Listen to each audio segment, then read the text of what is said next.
Increasing your dose when your weight loss stalls on GLP-1 medications such as semaglutide or tirzepatide is the last thing you should consider in order to fix the issue. Over 90% of the time when this happens to our patients, I'm able to address it without our medical practitioners having to increase their dose. The secret lies in understanding why the weight loss has stalled to begin with. When patients ask me or my medical practitioners, what is the best dose? They are usually met with some surprise when we answer, the dose that allows you to implement the proper lifestyle choices that, when are in place, allow you to depend more on yourself and less on the medication. So let me show you how to blast through this weight loss plateau so that you can continue your GLP-1 and lasting weight loss journey. I've helped over thousands of patients over my 20 years experience. For the first 10 years, I actually managed gyms, and this was multiple facilities here over California where we had personal trainers, hundreds of trainers, thousands of clients. And back in the day, this was before fasting, this was before GLP-1 medications, and we did everything old school, counting calories, counting macros. And so I've gone through all of that. And over the last 10 years specifically, gained clinical experience working with patients in the trenches and seeing just so much dramatic improvement. And it's really awesome to have done it back then and done it clinically with all the various testing that we've been able to do. And of course, with the explosion of GLP-1 medications. And a lot of you don't probably know this, especially if this is your first time, but the weight loss thing, like I've lost 100 pounds, right? This was back when I was 16 years old. And unfortunately, I zigzagged and I yo-yoed for over a decade because I did the old school method, right? The calories, the macros, and we're gonna talk about all that. But for me, it was always a struggle. It was always a struggle for me to obtain lasting weight loss. And so I've just, through this experience, I can promise you that what I'm gonna teach you in this video regarding plateaus is going to be your best strategy to beat it and prevent it. Okay, so I always make this joke, and I say it a lot if you've seen me on my lives, but we have a problem. We have a problem where there is a literal situation where we're going to be experiencing a zombie apocalypse here. And what do I mean by that? We have zombies already walking around, and we're going to start seeing more and more zombies. So what do I mean by zombies? This is your skinny person or less weight. They've achieved weight loss. They're on these GLP-1 medications, Ozempic, Wegovy, Mounjaro, Zepbound, semaglutide, tirzepatide, and they're happy. They're optimistic, so they psychologically feel good about having lost weight. But here's the kicker: when you actually ask them, "How do you feel?" Like what do you mean? Like, how do you actually feel? How's your energy? How's your brain fog? And like, oh, actually, yeah, I've been pretty tired. I've been pretty sluggish. I don't actually feel great. My thinking is very foggy. I don't actually feel like I'm on point now that you ask me, right? Because remember, that placebo effect of having lost weight is very exciting and enough to override for that individual. And yeah, I'm actually constipated and feeling more cold. What's going on? It's crazy how the excitement of the weight loss can truthfully cause most individuals to not even notice that they feel like crap. So this zombie situation is one of the problems that can arise from utilizing these GLP-1 medications. Look, I'm the biggest fan of semaglutide and tirzepatide. GLP-1 medications are extremely powerful. I have a ton of other content that you need to check out regarding these medications. Just very quickly, we have two main medications, semaglutide and tirzepatide. So semaglutide is known as Ozempic and Wegovy. Tirzepatide is known as Mounjaro and Zepbound. I know, it's like, why do they do so many different names? It's just what they do. 6 different names, 2 different compounds. We're talking about a class of medications called GLP-1 medications. And I truthfully think that the future is, we have hope now, because prior to GLP-1s, if you asked me how I felt about the obesity epidemic and the state of affairs in the healthcare system, it's awful. I mean, and it's still awful. We're not better yet, but I think like we have something here. We have this powerful tool, these GLP-1 medications, that can actually and have started to change our trajectory towards a path of resolution would be ideal, but improvement.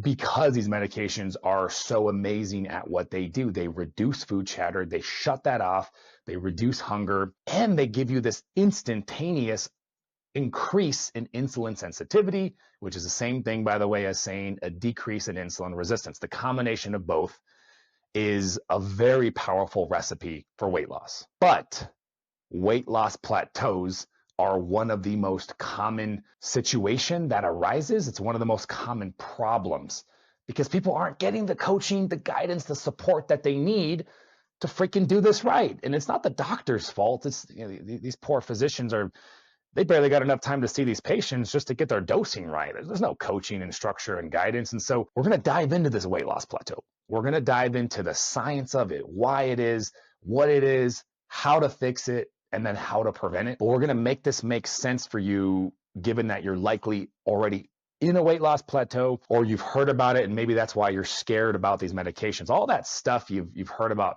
these GLP-1 medications, most of it is misinformation. Yes, they can create zombies, and that, you know, I want to teach you that you don't become a zombie yourself in this video. But that's exactly my point. Like, we have to understand the mechanisms here so that it makes sense. So let's dive right in. Okay, so in a literal sense, what is a weight loss plateau? So a weight loss plateau is a situation where you were losing weight and you no longer are losing weight. How did our weight loss start? Well, you put yourself into some sort of caloric deficit. A caloric deficit means for a period of time, however long you were losing weight, you were burning more calories than you were consuming. That's the recipe for weight loss, right? Maybe you did this for 1 month, 3 months, 6 months, however long it was going on. You created this caloric deficit, which the two ways to create a caloric deficit are by eating less and or exercising more.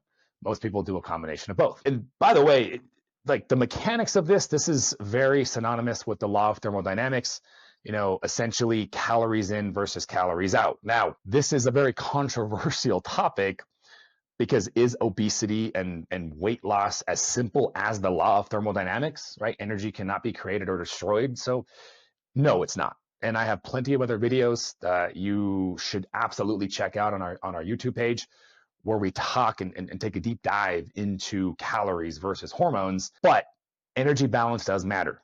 It's just that hormones matter more. And this is a prime example of what I'm talking about. It's the hormones, as you're going to learn here shortly, that influence the calories. So the law of thermodynamics is still true, but it's not as simple as you think. Because when we think of the simple basics of law of thermodynamics, calories in versus calories out, we'll just move more, exercise more, burn more, and then eat less, right? But is it really that simple? And when you get into it, the hormones are actually influencing the calorie deficit and the calorie surplus and all that. Okay, so the weight loss plateau, the weight loss that is no longer happening, is what we're discussing. And what is actually happening in the body, right, when a person realizes they're in this plateau, is we have a situation of metabolic downregulation. So metabolic downregulation literally means your metabolism has slowed down, right? And your metabolism is regulated by one master hormone. Well, there's multiple hormones, but the hormone that has the direct influence of determining how much of your metabolism is firing, how many calories you're burning, is your thyroid. Now, your thyroid can be regulated and is influenced by insulin. And again, that gets into the nuance of calories versus hormones. But hormones influence other hormones too. But it's your thyroid, which is the main hormone that is acting on all of your cells in your body. You have trillions of cells in the body. Each of them have receptors for thyroid. And it's the attachment of the thyroid hormone to the cells, which is a catalyst, which is a trigger for your mitochondria to start producing, to start burning energy and utilizing the energy for the various things that your body needs to do. So to understand this, we need to understand like the thyroid and what is a hyper or hypothyroid, right?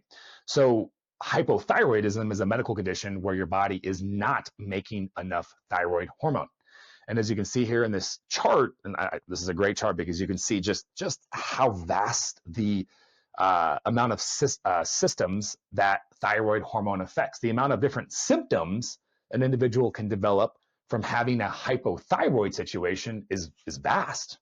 The big ones, though, the most common ones that come to mind: difficulty losing weight, brain fog, lower energy, feeling more cold, constipation, hair loss, achy body, maybe some muscle acheness. These are the big ones, right? But there's many more. And it makes sense why there's so many symptoms that can arise, because every single cell in your body is influenced by the action or the lack thereof from the effect of thyroid, okay? So hypothyroid is a real medical condition, and there's many causes of a hypothyroid situation. And for a lot of cases of hypothyroid, it will require medication for life. Now, this situation, the metabolic downregulation, you could literally call it a short-term hypothyroid situation, because that's what it is. You have, and we're going to get into why this happens, but you've created this situation, right? And now your thyroid hormone has decreased. And by the way, that we can measure on labs, it's not your TSH, which is the primary lab that many of you probably have seen. It's the main lab that they look at, but you should look at deeper labs. But aside from the TSH, the next level of labs when we talk about the thyroid is free fraction T3 and free fraction T4. These are the actual hormones that are driving the various processes that we just talked about.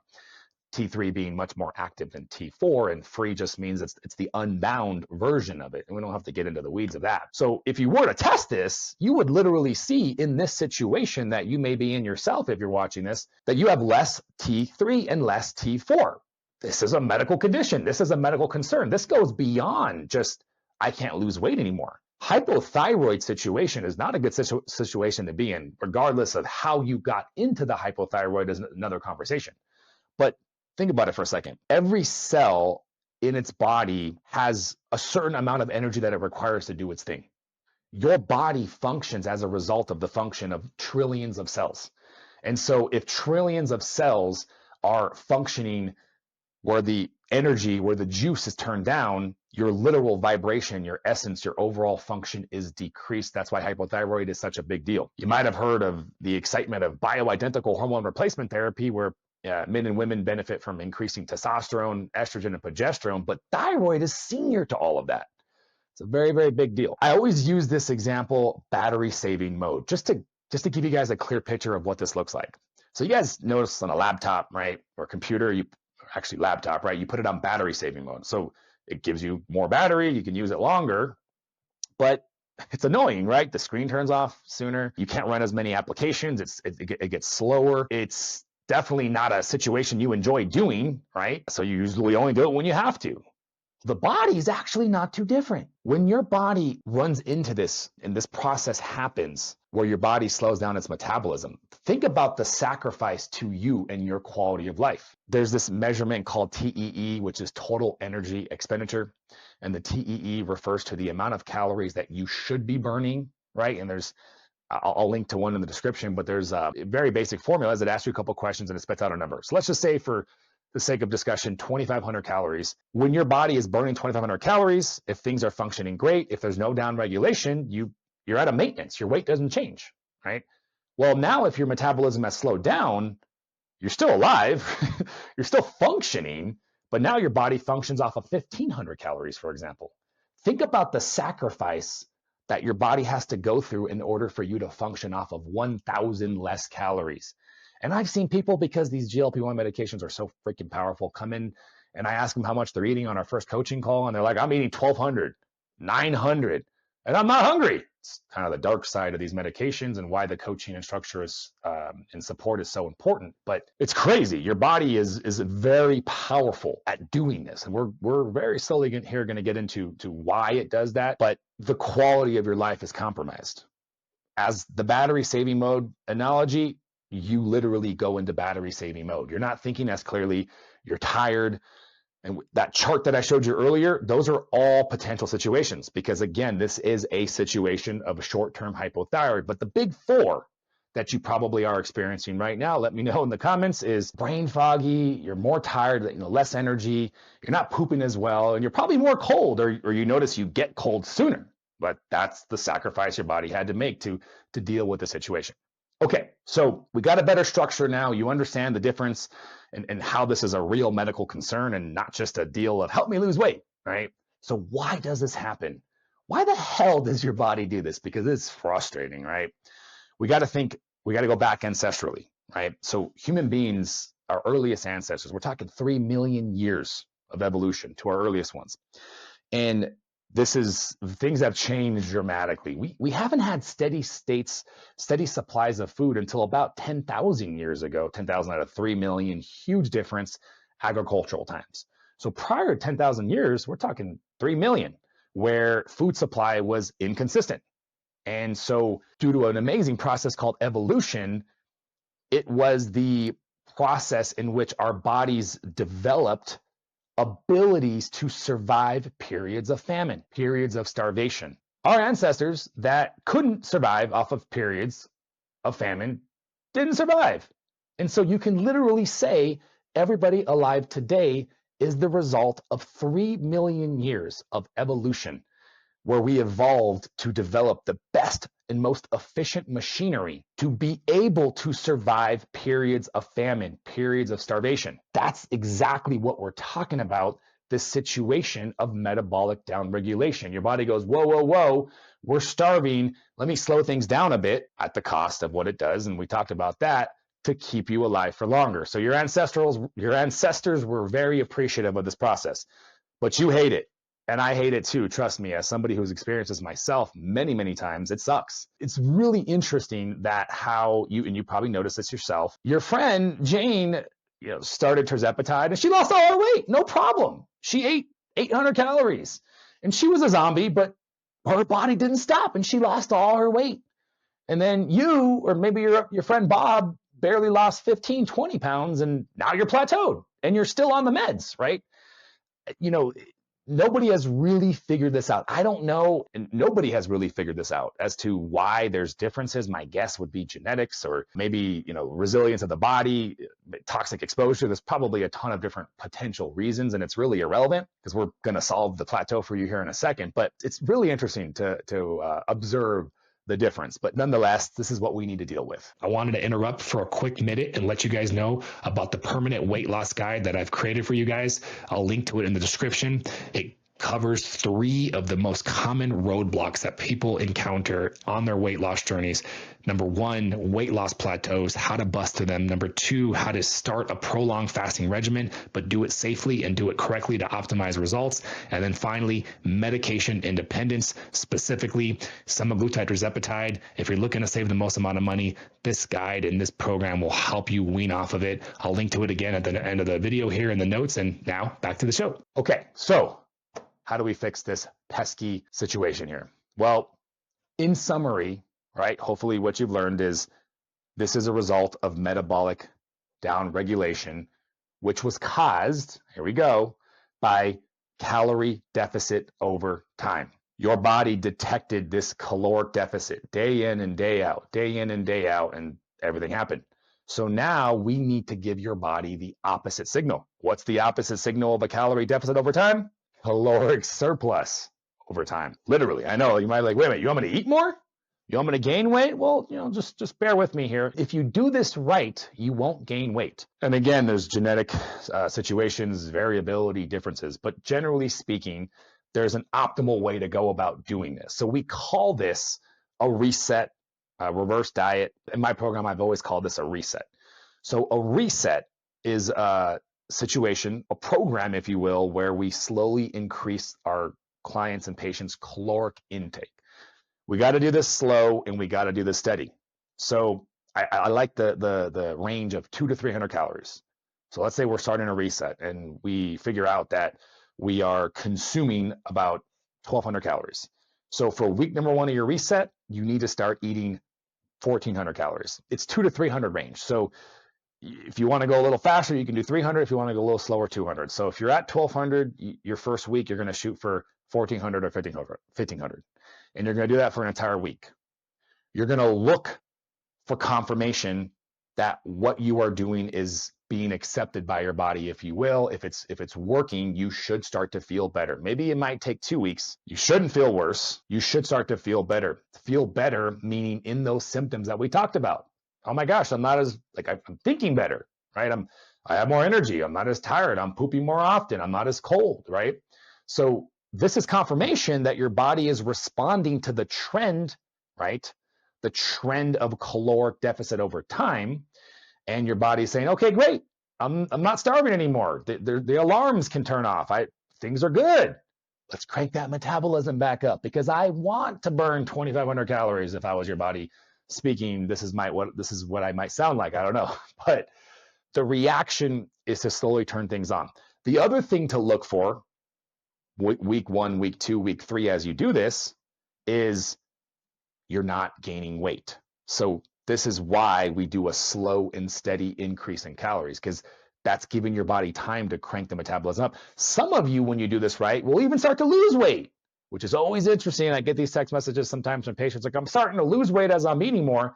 And all that means is that your metabolism is speeding up faster than the rate at which you're increasing your intake, which is an awesome thing. But I find that most of the times when we're doing this with our patients, that they're at a net neutral. And sometimes they're not following our guidance and they start gaining weight. If you start gaining weight during the reset, don't freak out. All that means is that your body's metabolism is not speeding up at the rate of increase of calories. So either you're eating too fast or you're not eating what you actually think you're eating. And that's where we transition to counting calories. I hate making you count calories. Trust me when I say this, counting calories is not sustainable. Counting calories is a powerful tool and probably the most researched tool because they've actually looked at this, right? And lasting weight loss statistics are horrible. The data already shows that most people, about 85% of people who have ever lost more than 10% of their body weight, have failed to keep it off over like past 2 to 3 years. So lasting weight loss is you got to be a unicorn in order to accomplish lasting weight loss. And the people that have, they've done research on this too as well. The people that have accomplished lasting weight loss, they looked at the characteristics that they found in these individuals, right? And what they found were individuals who were very conscious over their calories, who had a good support group. It was very mental based, right? And so consciousness over calories, based off this study, would make it assume that that's what it takes to count calories. Even if you believe that or not, which I believe that's not true. I believe that the unicorns are unicorns because it's rare for an individual to possess the ability to actually be conscious over your calories for the rest of your life. Like that's extremely difficult. I wouldn't want to do that. So don't worry, you follow my protocols and teachings. You won't have to, but that's the situation here. So I like this middle ground that I call calorie or caloric consciousness, right? So this calorie counting experiment, if you will, whether you do it because of a reset in my programs or we just make you do it for 3 weeks, I want you to count your calories if you've never done it, very systematically, very rigorous and structured. I don't care what app you use, MyFitnessPal, whatever. But by doing this, you will develop some consciousness over calories and very quickly and sustainably be able to make estimates and have some awareness, right? I always think of scooping peanut butter out of a jar and thinking that you're getting 1 tablespoon and first of all, not even realizing that a tablespoon of peanut butter is 150 calories on average. And then also realizing that that's probably 2 or 3 tablespoons. So, or a piece of pizza being 300 to 400 calories, which is crazy. I mean, who doesn't love pizza? It is extremely caloric dense. And so you do need to start to have some conscious awareness, but conscious awareness versus routine counting, this is very different. This is much more sustainable. So we got to be conscious over the calories.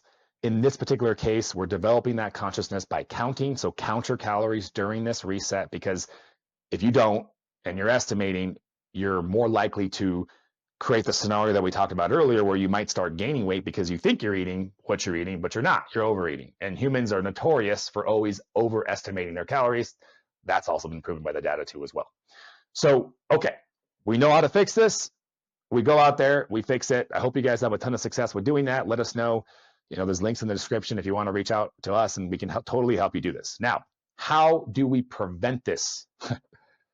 This is a big deal because these GLP-1 medications are freaking amazing. And I know a lot of you guys are using semaglutide, using tirzepatide.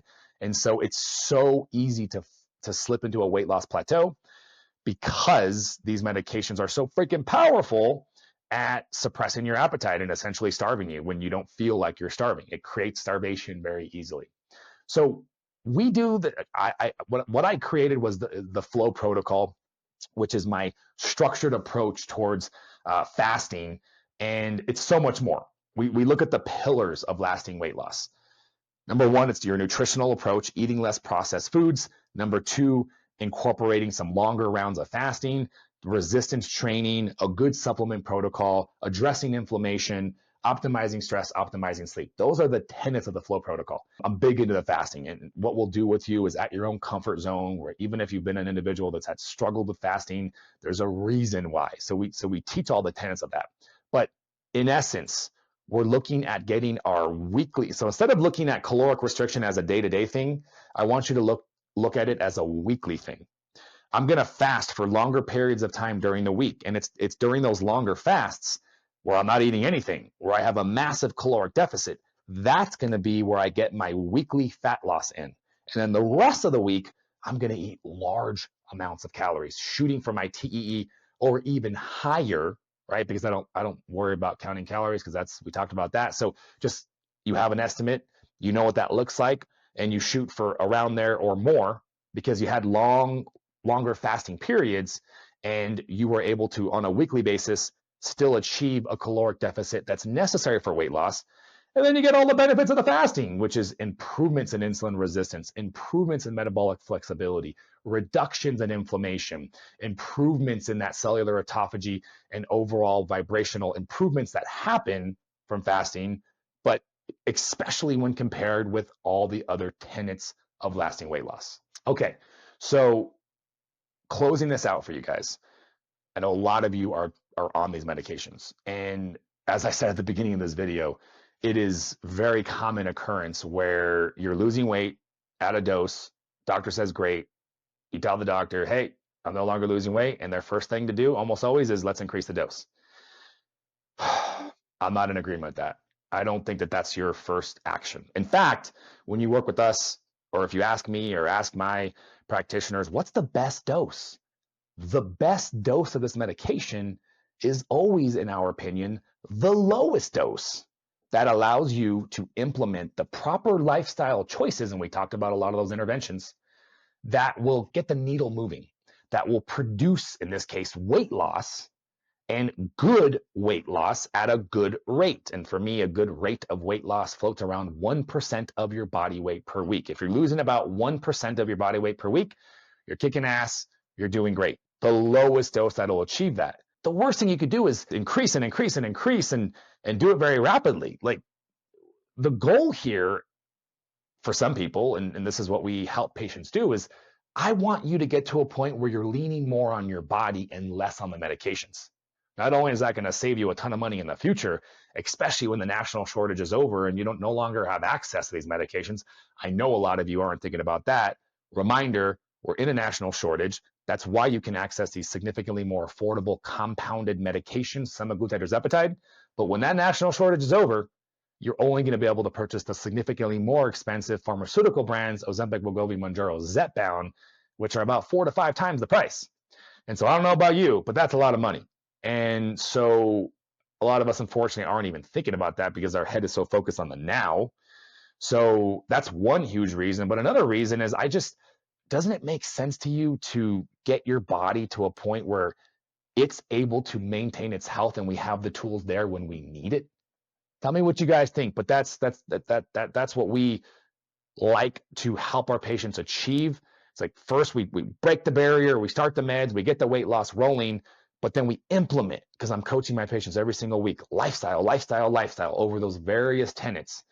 And the last thing we do with a point where weight loss stops, the last thing we do is increase the dose, right? My practitioners are very slow and steady about this. The last thing they do is increase the dose. So if somebody's losing weight and they stop, we go, well, how's your sleep? How's your stress? Do we need to tweak this? Are you taking your supplements? How is the resistance training going?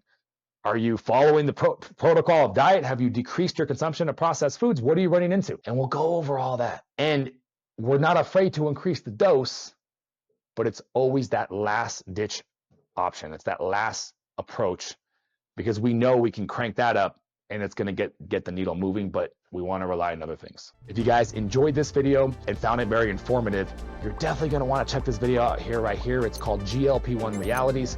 This is an interview that I did where I was discussing the FLOA protocol and our successful approach towards lasting weight loss. So definitely you guys want to check that out. And as always, keep it locked and loaded in the channel here. We'll see you later.